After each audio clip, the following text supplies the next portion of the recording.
Hey, what's up, everyone? Welcome back to another Pinball and a Movie presentation. Today we'll be looking at Godzilla from 1998, and then we'll have gameplay footage for you of the pinball table released by Sega that same year. So before we begin, let me just say I got the idea to do this Pinball and a Movie from the comments that I was reading over a couple days ago.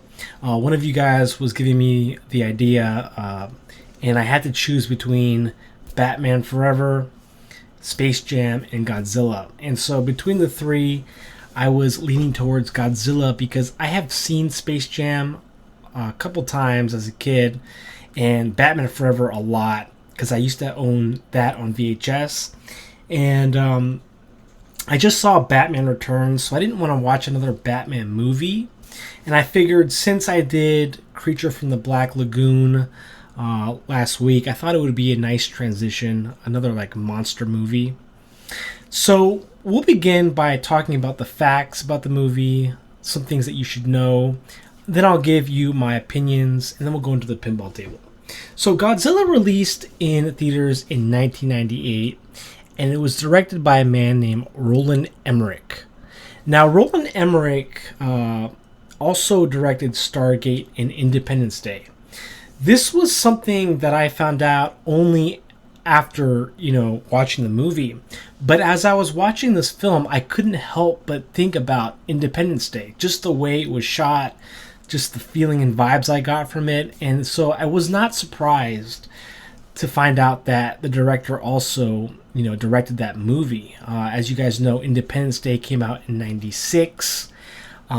2 years before this movie, and also Sega did a table on Independence Day. Let me just make sure it was Sega. Oh. So yeah, Sega did a pinball machine in 1996 on that movie. So it's no surprise that this film was also inspired by a pinball machine from Sega. So I want you guys to kind of think about those kind of things as you watch my Pinball and a Movie videos. There's going to be a lot of connections, and you'll start forming connections, and so they may be obvious, some may be a little more, you'll have to dig deeper, but this one is pretty obvious and interesting to me. It is the 23rd film in the Godzilla franchise. Now, let me just say, this is my first Godzilla movie I've properly watched. It is a huge franchise. It started in 1954 from the Toho Studios in Japan. And so it is like one of the biggest franchises in movie history. And so this is I'm starting here with this 23rd film, and probably not one of the best, but better that I start than never, right? So a lot of you guys have been telling me to watch the originals, from the Toho Studios, which I will get to eventually, but I just wanted to do this film. But it was actually the first Godzilla that was completely produced by Hollywood Studios.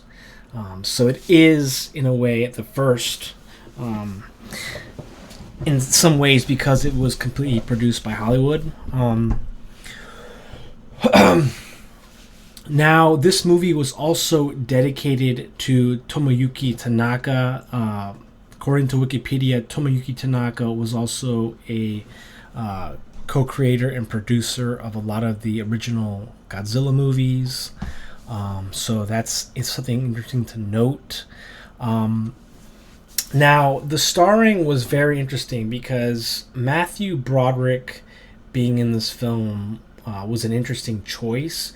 You also had Jean Reno and Maria Pitillo as co-stars. But, a lot of people will kind of say that, why Matthew Broderick? And I kind of wondered that too, because this movie is kind of a mix between a campy movie and like a serious movie, and it kind of, it doesn't really it's not really too campy and it's not really too serious, so it's a little bit in between. And the reason why I have popcorn flick there is because it's very much a popcorn flick. The story and the, you know, the depth of the movie is not that. It's really very service level, but the special effects were kind of, I don't know, I want to say kind of pretty good for 1998, but it's very much a popcorn flick. And the reason you watch these movies is not for the story or the depth. You watch it for the special effects and just to be entertained. So keep that in mind. There's quite a few movies that are considered popcorn flicks. I wasn't really familiar with this term until I really started watching movies and reading reviews. So this is something that you'll hear a lot of people say if you read reviews and in the film community as popcorn flick. So I wanted you to be familiar with that term. But yeah, with Matthew Broderick being in it, it's it's a familiar face, but you know, if you're familiar with Matthew Broderick, you know, you're going to be thinking about Ferris Bueller's Day Off, and it's kind of, you know, and then of course Cable Guy. He was in Cable Guy with Jim Carrey, which I like. I love that movie, but you know, it's an interesting decision to use him. I think he plays the role well. I mean, in this kind of movie where it doesn't take itself so seriously. But I like Matthew Broderick as an actor. I don't know if it would have been the direction that this movie was going as a popcorn flick. I really don't think it would have mattered who they chose instead of Matthew Broderick. So, I mean, I like it because it's that kind of familiarity and that face, you know. So, I have him in blue, and then you have Jean Reno. I saw Jean Reno also in a movie. What was that movie? That sniper movie. Let me see here. I saw it recently, which I like him in. I think it came from 1994. Yeah, The Professional, which is a pretty good movie with him in it from 1994. So he's more of like a serious kind of actor, French actor. But, you know, you have a mixture of, like, serious actors, and then, you know, Matthew Broderick, like, you know, you see in comedy movies. But the film received a lot of negative reviews on release, but that did not stop it from doing well in the box office. It was, I think, the third highest grossing film that year in 1998. So even though it did bad, it had negative reviews, it was still successful. And there's not always going to be a correlation. Sometimes you might have positive reviews, but it might not be as successful in the box office, and that could be for many reasons. You know, sometimes depending on the marketing. I think this movie Godzilla from 1998, a lot of money was put into marketing. So, you know, all that money they put into commercials and tie-ins really made people want to go and watch it. So I was reading that there was Taco Bell commercials. So Taco Bell was heavily used to market the film before its release. And that's something that you really don't have today. I mean, you don't really hear about movies. There's not a lot of anticipation for new movies. You kind of hear about them a week before they're released. You might hear about a little snippet in the news or Entertainment Weekly, something like that. But so the way that you hear about movies nowadays, it's definitely not the same. We've talked about that before, but so this movie Godzilla was heavily marketed. There was some toys that had to be canceled because this movie did not do too well. But marketing is something that, you know, plays a huge part, especially in these films in the 90s. We've already talked about how it's a great popcorn flick. You know, the special effects, even today, by today's standards, are pretty good. And we talked about how this movie is a mixture between campy, and serious. One thing I remembered was when this movie came out, I remember at my Blockbuster. You remember at Blockbusters? I don't know if all Blockbusters had it. But let me just say, Blockbuster was you could see ad placement for Blockbuster towards the end of the movie, which I liked, because it's kind of a reminder of how old this movie is. And it's like a sign of the times, right? When Blockbuster was still a thing. But I remember at my Blockbuster down the street from me, they would have these monitors that would hang on the ceiling, and they would play different movies. I don't know. And sometimes, I think even Blockbuster had their own little closed access, channel that would play in the store, and it would talk about the latest releases, And I remember this one, I think, was even playing the movie, or it was actually showing commercials for it in the Blockbuster, which I remember at the time. So it was like a nostalgia for me. But another thing that I want to mention was that a lot of the response from the Toho studios in Japan, some of the people were saying that they weren't a fan of this version of Godzilla. They felt like they were missing the spirit of the actual Godzilla. So that's something that you can read more about. Godzilla is a very, as I said, this is my first Godzilla movie, so I know nothing about it. So I don't want to speak on too much about that, but there was a negative response from the original creators. As some creators walked out of the screening because they thought, this was not how they, saw Godzilla. And so I think there is a divide between, Godzilla, American Godzilla versus Japanese Godzilla. I think there's a little divide there between kind of, the direction each one is kind of going. So there's a, when you say Godzilla, you want to make, there's going to be, fanatics and fans are going to always have some kind of separation. And another thing I wanted to mention about the marketing is that the marketing for the film, they did not want to show the full Godzilla figure. And I think that is because they want to leave it, a little mysterious so that you would actually pay to see the movie. So there's that mystery going into the marketing, what goes into marketing there. Also, I think I read that the Japanese filmmakers at Toho Studios didn't like the way that Godzilla looked in this 1998 movie. They thought it didn't look like, how he should properly look. And so at the bottom left here, you can see how there's iguanas and lizards. And so there's a lot of, you're going to have different opinions, from filmmakers and audiences worldwide, so keep that in mind. But this movie did do good from a world, its box office worldwide, and I think it's because Godzilla is pretty much known worldwide throughout different audiences. So that's something that it had going for it.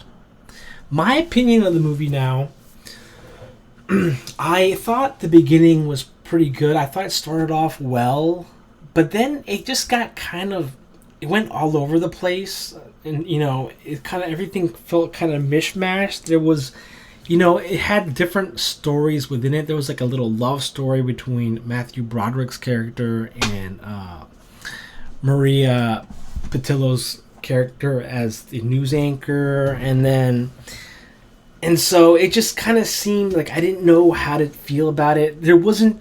I really didn't feel too much of an emotion for the Godzilla himself. I didn't know whether I should feel sorry for Godzilla. I mean, towards the end, I was, with these Godzilla movies, you always think, you want to think, because these Godzilla movies make you question whether you should feel sorry for Godzilla, being that Godzilla was created from, radiation. And so Godzilla is basically a mutation from man's creation of nuclear weapons. But there wasn't that much of an emotional attachment I had with Godzilla. Maybe a little bit towards the end, but I felt that they could have done that a little better. But it just kind of seemed like the movie was kind of all over the place toward the end. It definitely seemed a lot longer than it should have been. But being a popcorn flick, it had some good, scenes and special effects. Trying to chase down and kill Godzilla. And then the scenes from the Madison Square Garden were kind of cool. But it definitely, I don't think it aged that well. Special effects wise, I think it's still okay for today's standards. But it's not a movie that I would want to watch again. I mean, I might watch it again just to see how I feel on the second viewing. But nothing really stuck out to me. I can see why people have negative reviews about it. I can see why diehard fans of Godzilla think it's bad compared to other films. And something that is funny is that the mayor in this film, his name is Mayor Ebert, I think, and it's a mockery of hold up. It's a mockery of the film critics, Roger Ebert. Wait, is his name? Hold up. Where is it? It's a mockery of what's his name? Film critic Roger Ebert, right? And so in the movie, in this 1998 film, the mayor, his name is Mayor Ebert, and so it's kind of like the director was kind of taking a jab at Roger Ebert because apparently it says here because Gene Siskel gave a negative review of Stargate and Independence Day, and I think Gene Siskel is also the American film critic and journalist for the Chicago Tribune. So it was kind of like like a jab, and it was kind of funny. But Gene Siskel wrote, he said, "Why place us in the movie? Quote, why place us in the movie if you aren't going to have us being eaten or squashed by the monster?"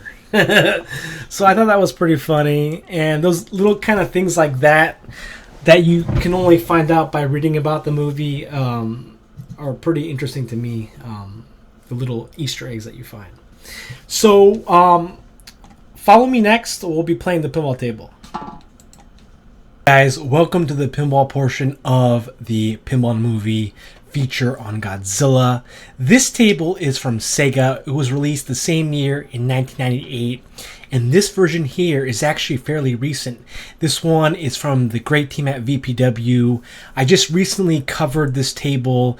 It released in September of 2023, so not really that old. And so we're playing it here, and as you can see, this table has a huge Godzilla head protruding from the table, and you can see his claw is basically destroying the skyscraper in New York City. You can see the drop targets. No, they're not drop targets. They're actually stand-up targets. That's spelled taxi because in the movie, the final scene really is they're in a taxi driving away from the Godzilla that's chasing them. And so one of the mechanics in this table that it advertises on the flyers is the shaker motor. So if you ever play this in real life, you'll have a pretty big shaking, and I think a shaker motor on a table like this is mandatory because it just fits in so well with Godzilla, basically wreaking havoc on the city. And then on the slingshots, you can see Jean Reno, and I think that's supposed to be Matthew Broderick, but it doesn't really look like him. So there might be something that you could read upon Maybe that has to do with his likeness, but I think that's supposed to be him. Then you can see the helicopters, and you can see the cracking in the streets. Because remember, this Godzilla, he can burrow, so he burrows and he lays eggs, and it's madness. And so let's go here, shall we? Before I start, guys, something else I wanted to mention was that as you watch this movie, there's a scene where you can actually see the playfield of a bingo pinball table hanging in the background, which is pretty cool. I didn't expect to find that. So yeah, let me know if you watch it. Let me know if you spot it. I don't want to tell you where it is because I want to see if you can spot it, but it is there. So as you guys know, bingo pinball was like an older style of these like pinball tables where you didn't have a lot of mechanics. You basically just plunge a ball and it would go into one of these gobble holes. But keep an eye out for that if you decide to watch this movie because it is in the background. But let's go here. Oh, I love the DMD, how it's like green and black. Oh, come on. That actually looks really nice. You got some captive balls as well. I know I say this all the time, guys, but watching a movie and, playing the table, and I remember that scene now. You hear actually a call out from the movie. It could be, it's the scene where Matthew's basically saying, it's the chase scene when they're in the taxi. So little things like that make playing, tables based on movies a little more enjoyable when you're familiar with it.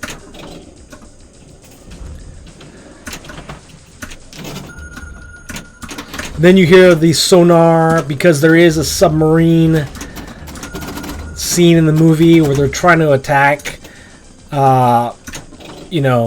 Godzilla when he's in the water.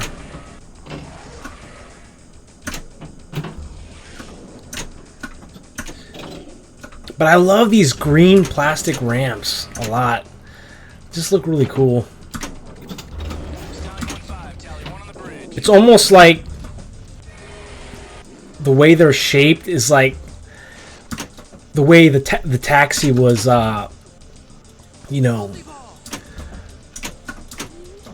trying to get away from Godzilla. We've got a multi-ball here. Oh, man. Where's the jackpot? Okay, the jackpot must be the right ramp.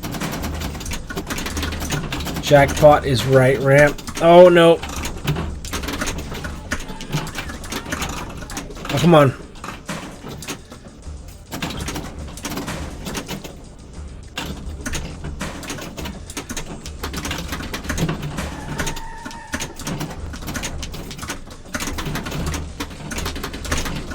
Oh, man.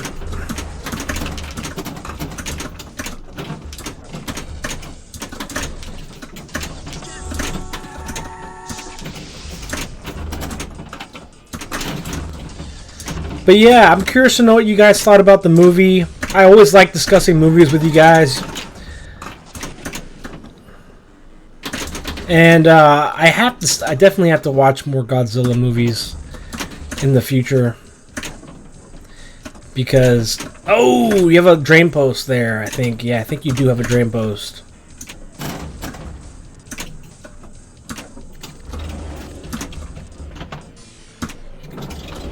I love the green flashers. Oh, come on! No! That's ball 2, though.